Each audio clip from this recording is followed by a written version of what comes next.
Mic एक बार check कर लें सभी कि उनके म्यूट हों। रजनी जी, आप अपना माइक म्यूट कर लें प्लीज। होता नहीं। हो गया, अभी तो हो गया।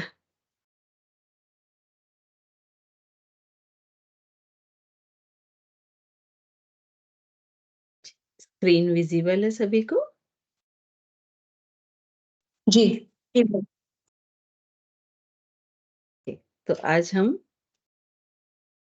देखने वाले हैं हठ योग का अंतिम जो भाग है, समाधि। समाधि को मन की या चित्त की एक सर्वोत्कृष्ट, जो सबसे अच्छी अवस्था है, वो कहा गया है। और इसका समाधि का वर्णन करना बड़ा मुश्किल काम है, क्योंकि ये जो समाधि है एक अनुभव की चीज है। तो हठ योग प्रदीपिका और घेरण्य संहिता दोनों में इसका अलग अलग तरह से वर्णन है। लेकिन जो ओवरऑल सभी मनीषी और जो चिंतक वो है, वो ये कहते हैं कि समाधि एक स्थिति है जिसे मनुष्य प्राप्त कर सकता है। ये कोई अभ्यास की चीज नहीं है, और ना ही ये किसी अभ्यास से किसी दूसरे को बताया जा सकता है कि इसका क्या अनुभव होता है।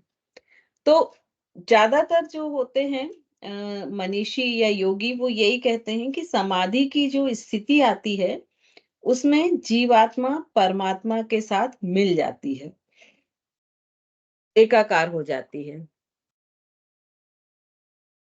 और या दूसरे वाक्य में वो कहते हैं कि उनको आत्मज्ञान या आत्म साक्षात्कार की प्राप्ति हो जाती है। तो यदि हम देखें तो जीवात्मा और परमात्मा का एक हो जाना मतलब मैं की समाप्ति हो जाना, या मैं और परमात्मा दोनों का मिलन हो जाना, और दोनों मिलके जो मैं एक सीमा बद्ध था, वो असीम हो जाना, परमात्मा से मिलके असीम हो जाता है। या इसको हम ऐसे भी कह सकते हैं कि जो व्यष्टि चेतना है, वो समिष्टि चेतना में बदल जाती है इस समय तक आकर। और जब कोई भी साधक आत्म साक्षात्कार प्राप्त कर लेता है, तो वो उसके अपने अंदर के जितने भी अशुद्ध तत्व होते हैं, उन सब जितने भी अशुद्ध तत्व उनको शुद्ध कर लेता है, और इन जितने भी उनके कर्म हैं, उनको निर्मूल कर लेता है। तो ये जो समाधि की अवस्था है, ये शुद्ध तत्व और निर्मूल कर्म के बाद की प्राप्ति है। ये दोनों काम वो कब तक करता है? जब तक साधक ध्यान अवस्था में है।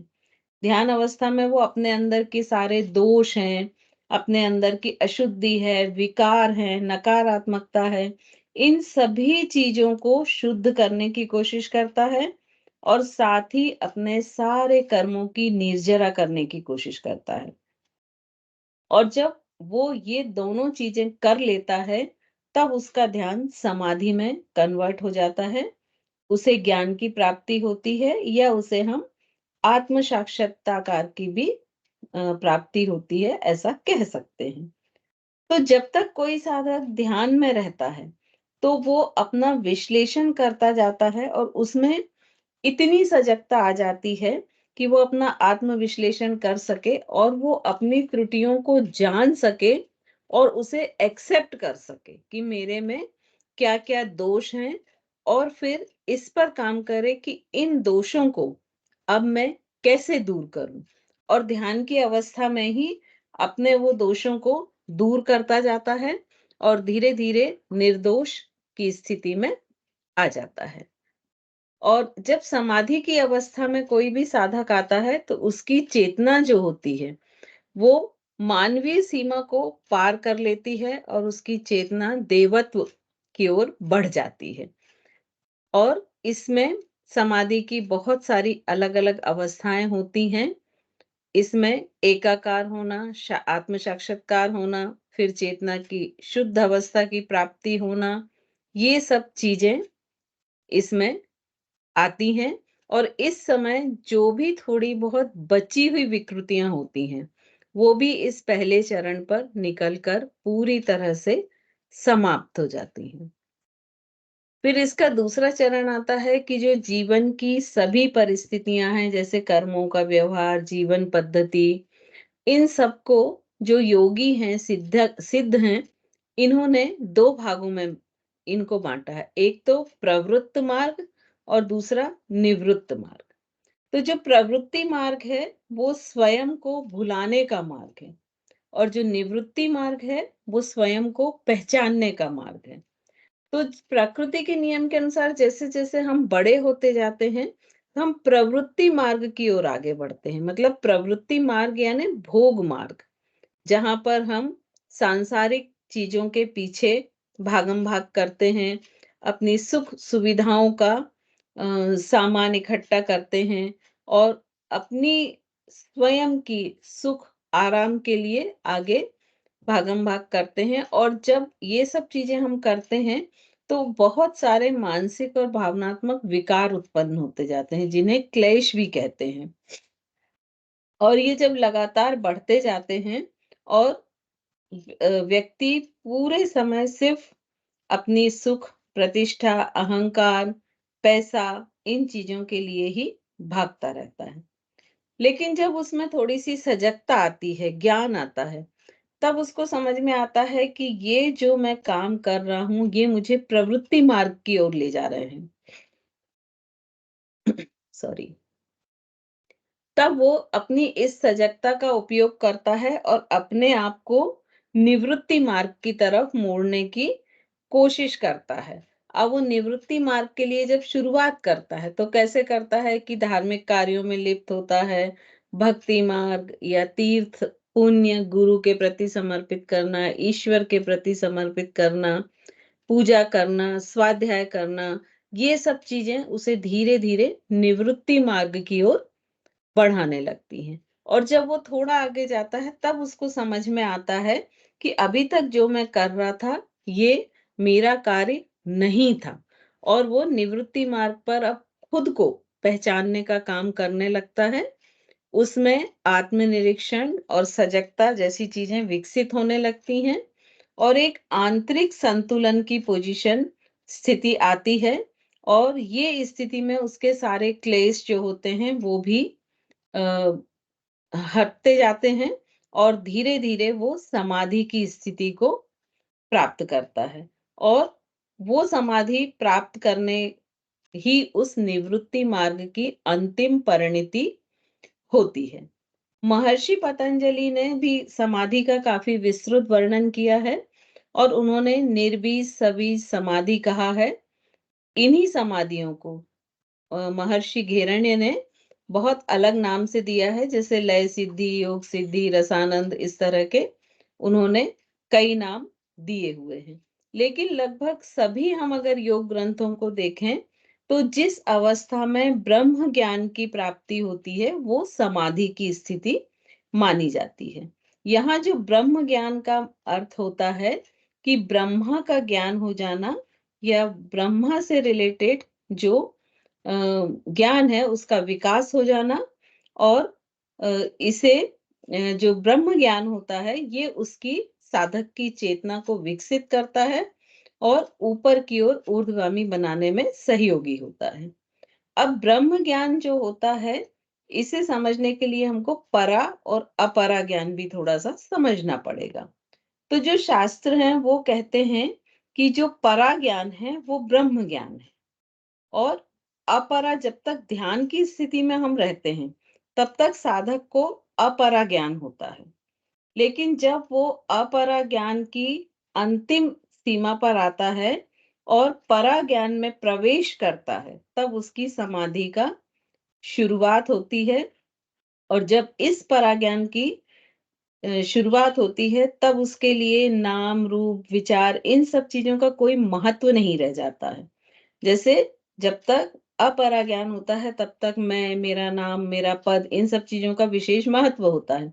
लेकिन जैसे ही पराज्ञान या ब्रह्म ज्ञान की शुरुआत होती है, उसके नाम रूप का कोई महत्व नहीं होता है और उसे सिर्फ बोध और ज्ञान होता है कि वो क्या है और वो कहाँ से आया है और उसके जीवन के अंतिम लक्ष्य मोक्ष को वो कैसे प्राप्त कर सकता है और वो उस मोक्ष प्राप्ति के प्रकाश की ओर बढ़ता जाता है। महर्षि पतंजलि ने इसी को ऋतंभरा प्रज्ञा भी कहा है। तो ऋतंभरा प्रज्ञा, ब्रह्म ज्ञान या पराज्ञान, ये तीनों चीजें एक ही चीज हैं और ये तीसरे चरण में जागृत होने लगती हैं।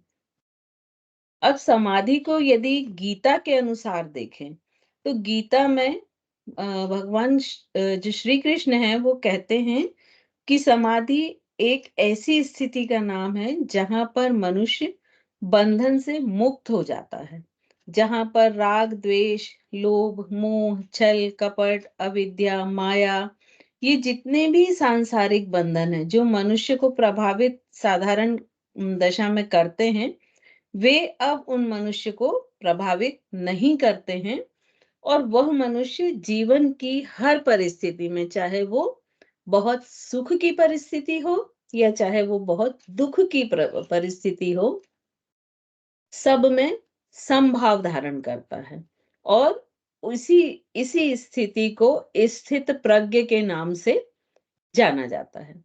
इसी तरह रामायण और उपनिषदों में भी समाधि की चर्चा मिलती है। समाधि के लिए ईश उपनिषद में एक बहुत अच्छा मंत्र मिलता है जिसे शायद आप सभी लोगों ने सुना होगा। ओम पूर्णमदः पूर्णमिदं पूर्णात् पूर्णमुदच्यते पूर्णस्य पूर्णमादाय पूर्णमेवावशिष्यते।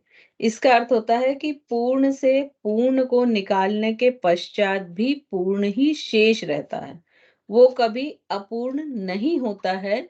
और यही भाव ब्रह्म ज्ञान का वर्णन करता है कि जब मनुष्य की जीवात्मा परमात्मा में समा जाती है, वो अपने मूल स्वरूप को, अपने वास्तविक स्वरूप को पहचान लेता है और उसे अपनी पूर्णता का बोध होता है, तब वह मनुष्य पूर्ण हो जाता है और वो समझता है कि मेरी चेतना जो है वो सिर्फ उस परम चेतना का एक अंश मात्र है। और जब वो द्वैत भाव से अद्वैत भाव में आता हुआ उस परम चेतना से मिल जाता है, तो उसमें पूर्ण पुरुष या पूर्ण मनुष्य की उसे प्राप्ति होती है।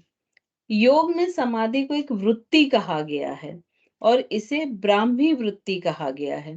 ब्राह्मी वृत्ति मतलब जहां पर पहुंचकर सारी वृत्तियां, सारे विकार समाप्त हो जाते हैं, उस वृत्ति को ब्राह्मी वृत्ति कहा जाता है और इसी वृत्ति में मनुष्य समाधि की अवस्था को प्राप्त करता है। और इस वृत्ति का जो अधिकारी हो जाता है, वो अपने आप को हमेशा ब्रह्मा में ही रत रखता है। यहाँ पर महर्षि घिरन ये भी कहते हैं कि समाधि जो है वो जीवन का अंतिम लक्ष्य होता है और ये बड़े भाग्य से प्राप्त होता है। इसलिए उन्होंने समाधि को सबसे अंत में रखते हुए उसे सर्वोच्च योग या चित्त की सर्वोत्कृष्ट दशा भी कहा है। वो इसको थोड़ा-सा इस तरह समझाते हैं कि जैसे समाधि प्राप्ति के लिए जो योगी है, उसमें योगी के गुण होना चाहिए। जैसे एक कोई व्यक्ति यदि चोरी करता है, तो उसमें चोर के गुण होना चाहिए। यदि अहिंसक होता है, तो उसमें अहिंसा के गुण होना चाहिए। यदि वो एक सिंगर है, तो उसमें सिंगिंग के गुण होने चाहिए। ऐसे ही वो बोलते हैं कि यदि कोई साधक समाधि तक पहुँचता है, तो उसमें योगी के भी गुण होने चाहिए। तो अब योगी के गुण क्या-क्या होते हैं? तो वो बताते हैं कि सबसे पहला तो उसे योग विज्ञान के प्रति दृढ़ विश्वास होना चाहिए, असीम श्रद्धा और संपूर्ण समर्पण का भाव होना चाहिए। और इसके लिए वो बोलते हैं मनसः प्रबोधः, वो अपनी आंतरिक आवाज को सुनने और उसे ग्रहण करने में सक्षम हो। हर परिस्थिति में गुरु की विशेष कृपा से जो शिष्य योग की उच्च समाधि को प्राप्त करता है, जब तक उसमें ये दृढ़ विश्वास नहीं होगा, तब तक वो प्रथम चरण को आगे पार नहीं कर पाएगा। फिर इसमें वो दूसरा जो गुण बताते हैं, वो बताते हैं कि विधि के प्रति आस्था, वो समाधि प्राप्ति के लिए जिन भी विधियों का प्रयोग कर रहा है, अभ्यास कर रहा है, उसमें उसके प्रति उसकी आस्था होना बहुत ज़रूरी है और उसे एक ही विधि को यत्नपूर्वक अभ्यास के रूप में निरंतर करते जाना चाहिए। ऐसा नहीं कि 1 महीने तक एक विधि की, फिर उसको छोड़ के दूसरी शुरू की, तो ये चीज़ नहीं होना चाहिए। और इसके लिए वो बोलते हैं कि योग का एक बहुत सामान्य नियम है कि कंटिन्यूटी होना बहुत ज़रूरी है। ये मनमर्जी, स्वेच्छा से नहीं किया जाना चाहिए, ये अनुशासन के रूप में निरंतर आवश्यक रूप से करना चाहिए। और इसके लिए महर्षि घेरण्य एक सूत्र देते हैं, विद्या प्रतीति, अर्थात जो तरीका, विधि या विद्या है, उस पर विश्वास होना चाहिए, उसकी निरंतरता होनी चाहिए। इसके बाद वो तीसरा गुण बताते हैं, स्वगुरु प्रतीति, मतलब जो साधक है, उसका अपने गुरु के ऊपर अटूट विश्वास होना चाहिए। क्योंकि जो गुरु जिस प्रकार का निर्देश देता है, वो शिष्य के गुणों पर निर्भर करता है। हो सकता है गुरु हर शिष्य को अलग-अलग ढंग ढंग से समझाए, वो डिपेंड करता है कि उस शिष्य की क्षमता कैसी है और वो किस तरह से उसे ऊपर उठा सकता है। तो हमें गुरु के जो भी वचन हैं, उसको अगर ना समझ सकें या उसका पालन ना करें तो साधक का पतन निश्चित होता है और इसीलिए यह अत्यंत आवश्यक है कि उसके अपने गुरु पर अटूट विश्वास, श्रद्धा होना ज़रूरी है। फिर उसके बाद संकल्प, कि अगर उसने कुछ करने की ठानी है, तो वो संकल्प पूर्वक करे और उसे तब तक करता जाए जब तक कि उस लक्ष्य की उस साधक को प्राप्ति नहीं हो जाती है। इसके बाद वो अगला गुण चौथा बताते हैं, आत्म प्रतीति, यानी स्वयं पर विश्वास होना बहुत ज़रूरी है। आत्मविश्वास की कमी कमज़ोर मन और व्यक्तित्व का लक्षण है। जब तक उसके अंदर आत्मविश्वास है, तब तक वो मानसिक रूप से कमज़ोर नहीं रहेगा। लेकिन जैसे ही उसका आत्मविश्वास कम होगा, तो उसका मन भी कमज़ोर हो जाएगा, उसका व्यक्तित्व भी कमज़ोर हो जाएगा।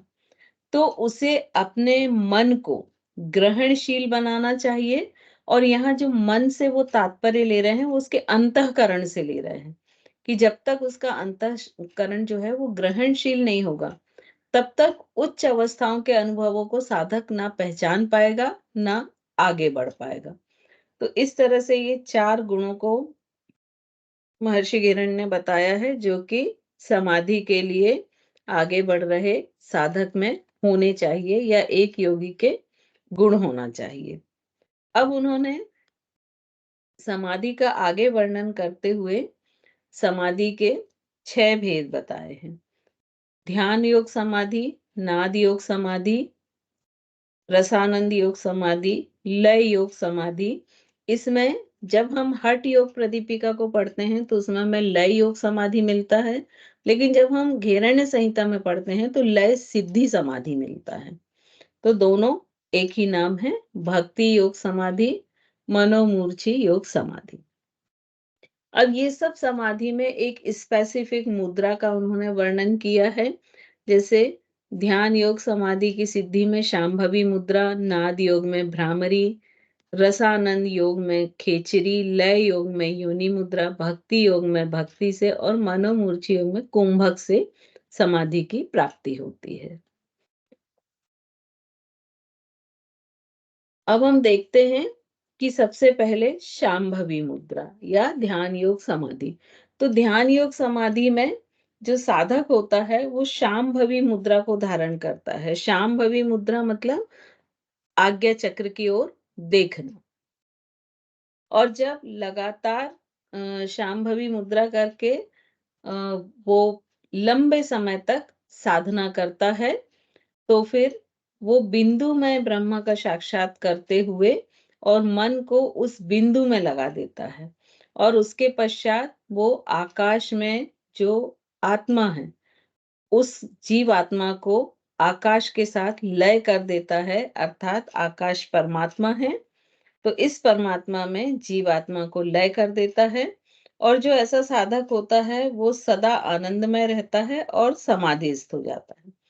इसमें इन्होंने शारीरिक, मानसिक दोनों तरह के पक्षों का वर्णन किया है और दोनों तरह के जो पक्ष हैं उनको अ, उनको दोनों को अभ्यास करना चाहिए।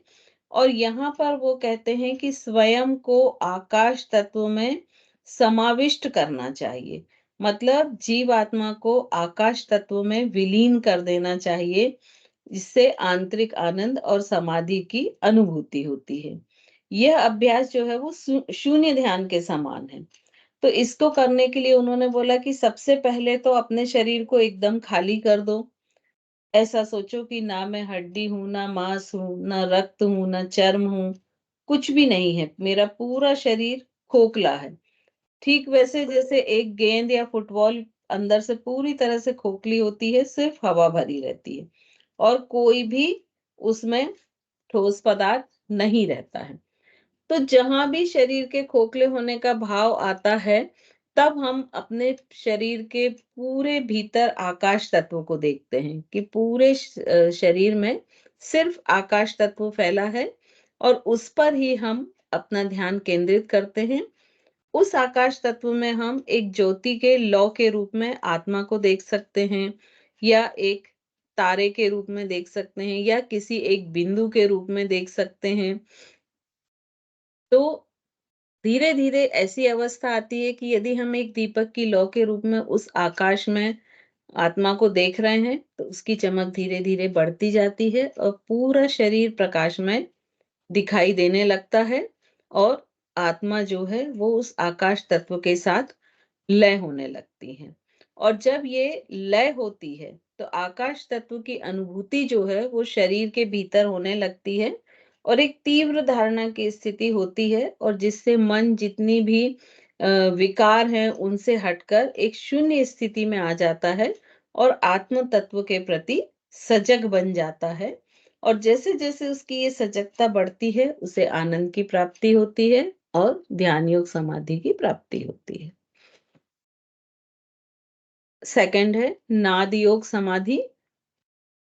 नाद योग समाधि में प्राय भ्रामरी प्राणायाम कहा जाता है करने को और इसमें धीमी गति से वायु को लेकर और भ्रामरी प्राणायाम के साथ धीमी गति से ही रेचक किया जाता है और जहां पर रेचक करते समय एक भौरे के गुंजन के समान ध्वनि उत्पन्न होती है और जहां पर ये ध्वनि होती है, ये नाद होता है, वहीं पर अपने मन को केंद्रित किया जाता है और ये जब इस पर लगातार केंद्रित करते हैं, तो धीरे-धीरे ये जो नाद होता है, ये पूरे व्यक्तित्व में रम जाता है और ऐसा लगता है कि पूरे शरीर में ये लगातार नाद चलता जा रहा है और ये एक अजपा जप के समान क्रिया को धारण कर लेता है।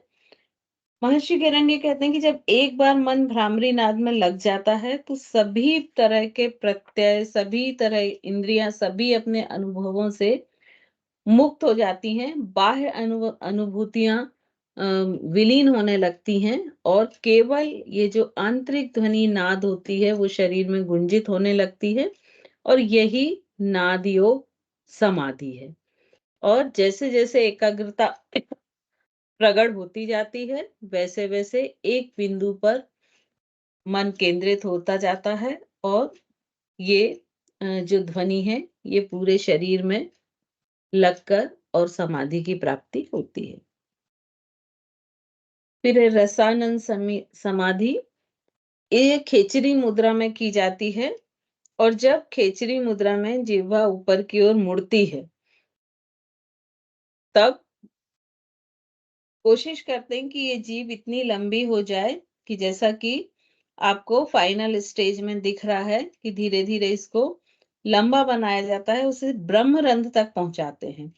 और जब इस सहस्रार ब्रह्मरंध्र से अमृत का स्त्राव होता है, तो जो कि जीभ की नोक वहीं होती है, तो वो अमृत का स्त्राव जो होता है, वो इस जीभ से एब्ज़ॉर्ब कर लिया जाता है और जिससे एक विशेष रस की अनुभूति होती है, जो कि परम आनंदमयी होती है।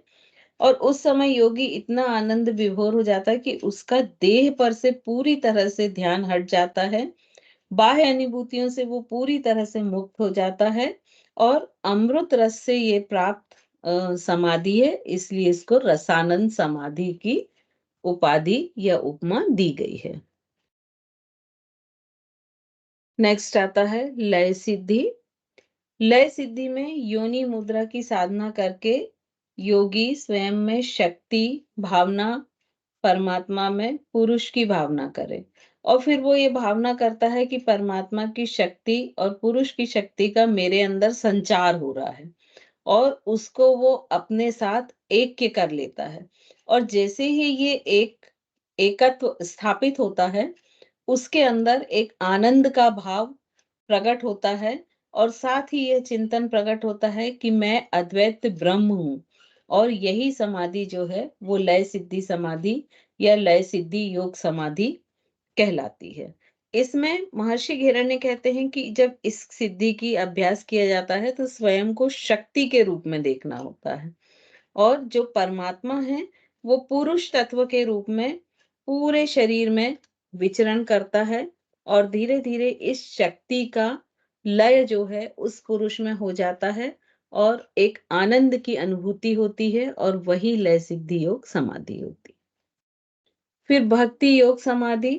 भक्ति योग समाधि में जो साधक है वो अपनी भक्ति के बल पर इस समाधि को प्राप्त करता है और उसके हृदय में एक परम आनंद सहित भक्ति योग का प्रकट होता है और जैसे ही वो अपने इष्ट के स्वरूप का चिंतन करता है तो आनंदवश उसके आंखों से आंसू बहने लगते हैं, उसका शरीर जो है पूरा पुलकायमान हो जाता है और मन में अचैतन्य और एकाग्रता आकर ब्रह्म से साक्षात्कार होता है और वो धीरे धीरे अपने इष्ट में जिस जिस ईश्वर की भी वो भक्ति कर रहा है, उसकी चेतना उस ईश्वर के साथ एकाकार होने लगती है, लय होने लगती है।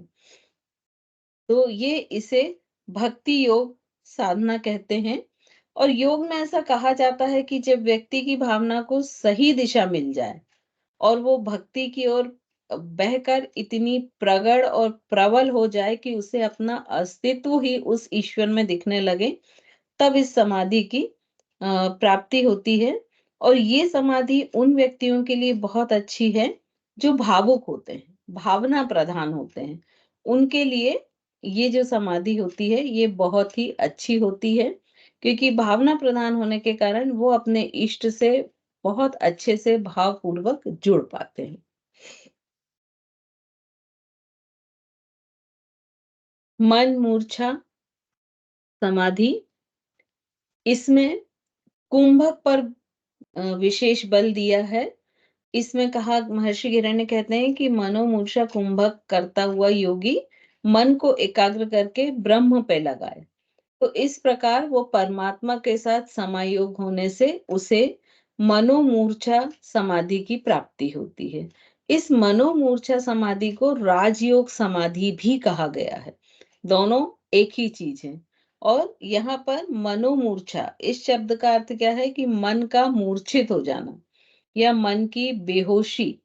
बेहोशी की मतलब यहाँ पर मन की बेहोशी या मन का मूर्छित हो जाने से ये तात्पर्य है कि कुंभक के द्वारा इतना अपने आप में लय हो जाना कि शरीर का भान ही नहीं रहना कि आपका शरीर कहाँ है और ये मन की गति को रोक देता है और धीरे धीरे साधक का मन पूरी तरह से उसके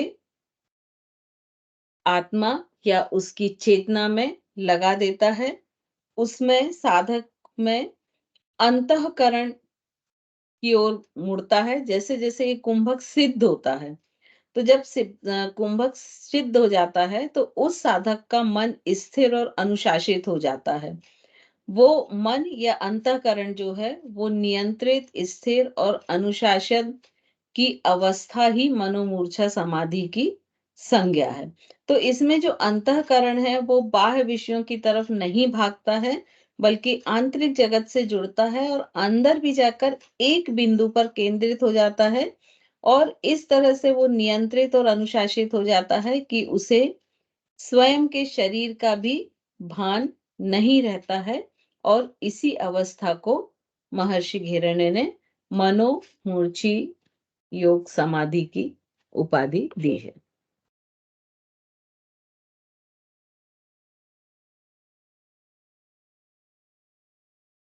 तो इस तरह से ये जो समाधि है, ये 6 प्रकार की समाधि का वर्णन दोनों में किया गया है, घेरण्य संहिता में भी और हठ योग संहिता में। चलिए, किसी के क्वेश्चन है तो वो पूछ लें। मैम सबीज और निर्बीज समाधि के बारे में थोड़ा सा बता दीजिए। वो पतंजलि का है, वो अभी आपका वो नहीं है, तो आप अभी मतलब उसमें कंफ्यूज हो जाएंगे। तो वो जब आप पतंजलि योग सूत्र पढ़ेंगे ना, तब आप पढ़िएगा। ओके।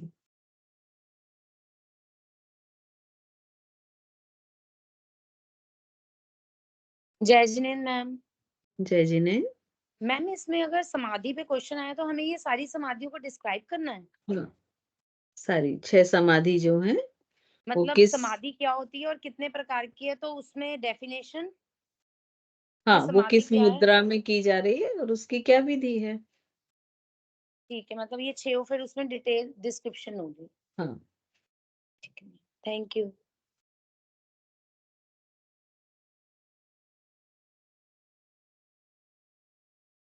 चलिए, आई थिंक और सभी को आज क्लियर है।